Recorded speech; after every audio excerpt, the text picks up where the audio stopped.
jasad atau batang tubuh kita. Badan jasmani yang dikatakan Adam.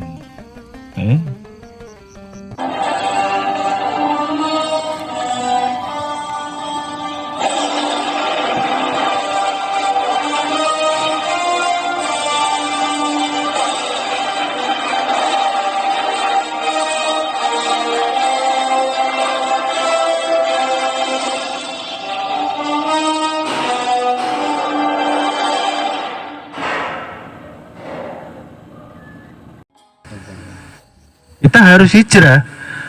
Kalau diam di tempat namanya celaka. Kenapa?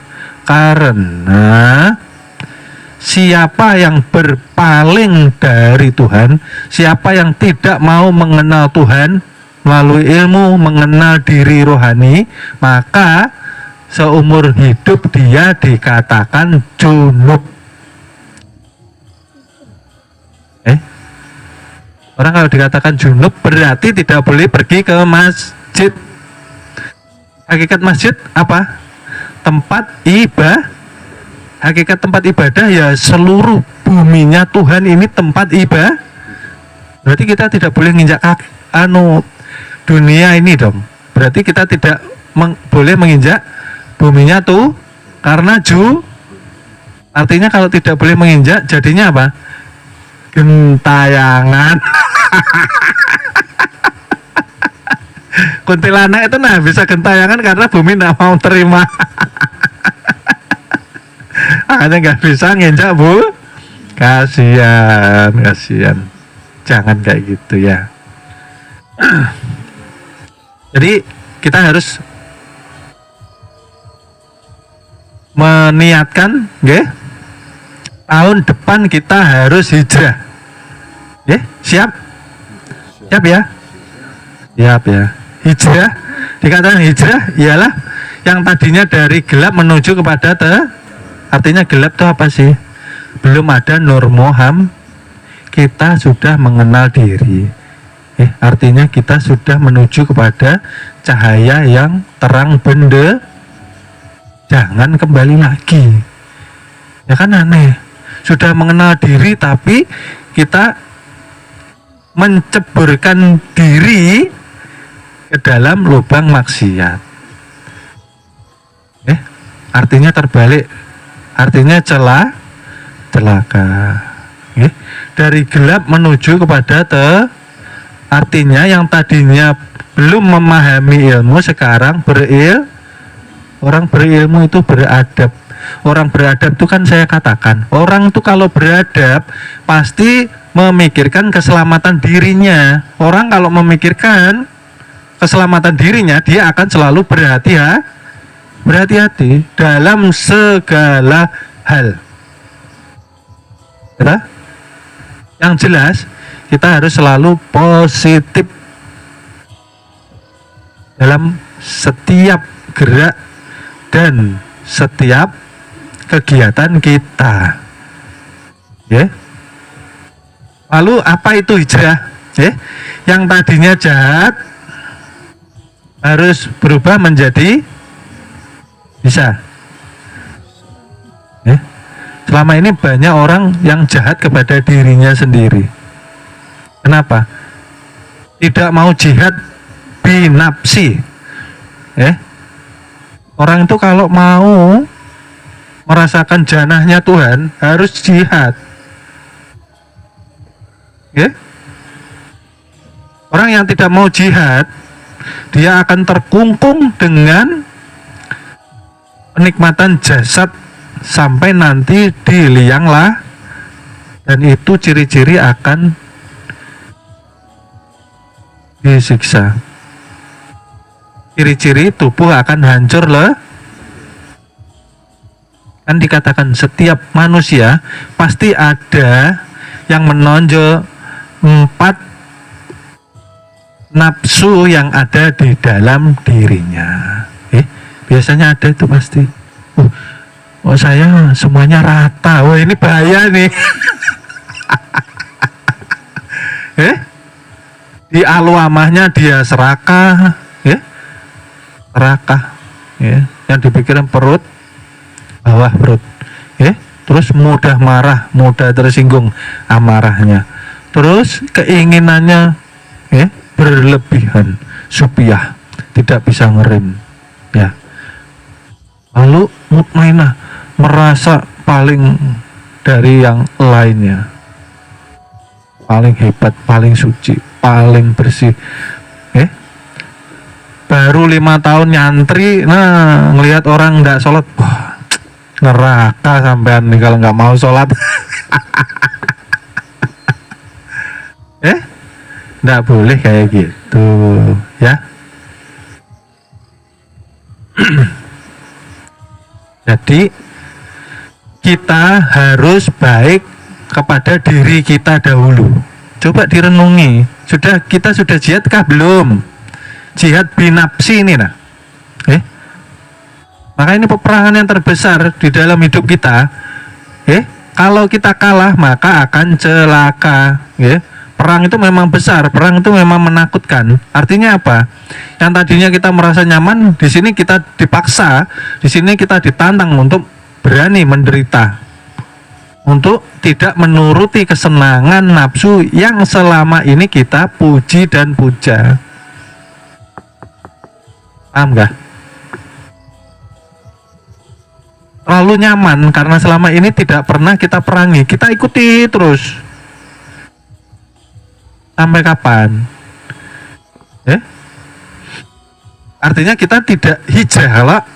Belajar agama, rutin ngaji, rutin ke masjid, tapi sifatnya tidak berubah. Berarti dia jahat. Hanya menggugurkan kewajiban saja. Artinya dia tidak memperdulikan keselamatan dirinya, ya. Artinya dirinya belum hijrah selama ini. Lalu apa yang dikatakan hijrah? Yang tadinya engkau menjadi rendah hati karena tahu sudah hakikat jati diri kita. Orang tuh kalau sombong, egois, takabur, ya lucu, diketawakan kucing. Karena kita tidak punya apa-apa, buta tuli bisu tiada daya upaya. Mau sombong, yang disombongkan apa? Yang disombongkan punyanya siapa? Nah kan seperti itu. La ilaha illallah la mawujud bihaqi. Yang wajib sombong ialah Tuhan itu sendiri. Orang itu kalau mau sombong biasanya celaka. Punya apartemen mewah lalu sombong, nah enggak lama apartemennya disita. Kredit macet. Karena sombong. Janganlah sombong, rendah hati aja. Kita tidak punya apa-apa, semua titipan, semua punya Tuhan. Sudah jelas zohir batin ini kezohiran daripada sifat Tuhan. Kita tidak punya hak, kenapa kita masih semaunya? Itu tanda tanya. Nanti pulang perlu dipikirkan, itu PR itu. Kenapa kita tidak bisa merubah? Kita mau ganti tahun, masa gini-gini terus? Ya. Lalu apa lagi? Yang dikatakan hijrah, yang tadinya maksiat akhirnya taubat. Artinya apa sih? Maksiat itu melakukan hal sesuatu yang dibenci Tuhan, lalu taubat nasuha, bukan tomat. Tomat apa tomat? Habis tobat maksi. Nah, artinya kalau seperti ini artinya dia menyatakan berani sama Tuhan, berarti siap disiksa. Sudah tahu salah, diulangi lagi. Artinya hati kita harus kita periksa. Biasanya yang seperti itu hati kita kotor, hati kita gelap, hati kita jauh daripada kesadaran kita. Orang kalau tidak sadar didampingi selalu bersama dengan Tuhannya, maka dia akan selalu mudah untuk kembali berbuat kejahatan. Ya, koreksi diri masing-masing. Merasa kan enggak sih? Bersama Tuhan ini merasa enggak toh? 7 sifatnya selalu diberi pinjam kepada kita ini nah. Nah, enggak pernah direnungkan. Ya tobat nasuha sebelum terlambat, sebelum nyawa rongkongan. Nanti dipikul ke kuburan ketakutan nanti. Jangan dibawa ke kubur, aku bawa aja ke mall. Jadi hantu kentayangan di mall. Takut disiksa. Mau pulang ke rahmatullah ketakutan, kan aneh berarti. Mau ketemu katanya cinta Tuhan, bohong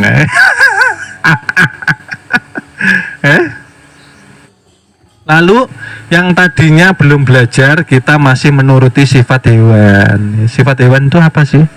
Sifat hewan itu kan cenderung serakah, ya kah? Cenderung mau menang berarti identik dengan alwama dan amarah, ya kah? Lalu sifat setan, sifat supiyah dan mutmainah itu cenderung kita pakai tanpa kita sadari selama ini. Coba kalau sudah belajar ilmu mengenal diri, gantilah dengan sifat ketuhanan, karena itu bukan sifat kita. Itu sifatnya nafsu yang dari kecil tidak pernah dididik dengan agama. Oleh sebab itu menjadi liar gitu loh. Jangan dipakai dan jangan diikuti lagi kalau sudah tahu seperti itu. Nyatanya kalau mengikuti kita celaka. Kenapa kita terus-teruskan gitu? Jadi minta tolong lah saya. Yang namanya hijrah, saya ulangi lagi, hijrah ini perlu saya tekankan nih sama murid-murid, supaya murid-murid ini betul-betul dalam hijrahnya. Maksud saya, orang kalau hijrah sudah dapat teorinya, dia harus berpindah opsinya kepada teori terus. Luar biasa, Anda hebat. Itu namanya motivator. Memotivasi orang tapi tidak bisa merubah dirinya sudah diberi teori, dipraktekkan gitu loh maksudnya. Dipraktekkan itu apa sih? Artinya ketika hidup jangan lagi tampak wujud ego diri kita, ananiah kita, sifat hewan kita, sifat setan kita. Itu loh maksudnya. Praktekkan nyata, menjadi murid yang utama, artinya menjalankan ilmu perguruan seutuhnya. Hijrah itu apa sih? Kembali lagi, hijrah itu yang daripada malas menjadi istiqomah. Artinya apa? Kalau sudah tahu setiap hari umur kita berkurang, bukan bertambah ya. Orang-orang tuh kalau merayakan ulang tahun tuh saya mendengarkan sepertinya ada yang salah. Doanya panjang, umurnya panjang. Kok maunya panjang terus itu loh? Nggak mau pulang kah? Di sini itu tempat sementara. Yang paling nyaman, yang paling nikmat itu kampung kita. Di mana kampung kita? Kampung akhirat. Oleh sebab itu yang tahu setiap hari kita mau pulang ke kampung akhirat, siapkan bekalmu yang terbaik. Kira-kira hari ini dari pagi sampai detik ini ibadah kita seperti apa? Zikir kita seperti apa? Tafakur kita kayak apa? Sudah berlatih fana atau belum? Tafakurnya kayak apa? Harus dievaluasi, harus punya progres yang nyata, karena kita mau pulang tuh bukan hanya angan-angan loh, bukan katanya. Setiap hari kita dengar, entah itu di mushola, di masjid, pasti pengumuman jadwal tiket mau berangkat ke alam akhirat. Nah, nomor sekian sampai dapat nomor berapa. Nggak dipikirkan nggak? Kok merasa hidup terus ini kan ini penyakit ini, keanehan. Mohon maaf, akan kami lanjut ke episode berikutnya. Terima kasih. Mudah-mudahan kita mendapatkan keberkahan dengan wasilah junjungan Nabi besar Nabi Muhammad Sallallahu Alaihi Wasallam. Mudah-mudahan kita dikumpulkan di surga bersama junjungan Nabi besar kita Nabi Muhammad Sallallahu Alaihi Wasallam. Amin amin ya robbal alamin.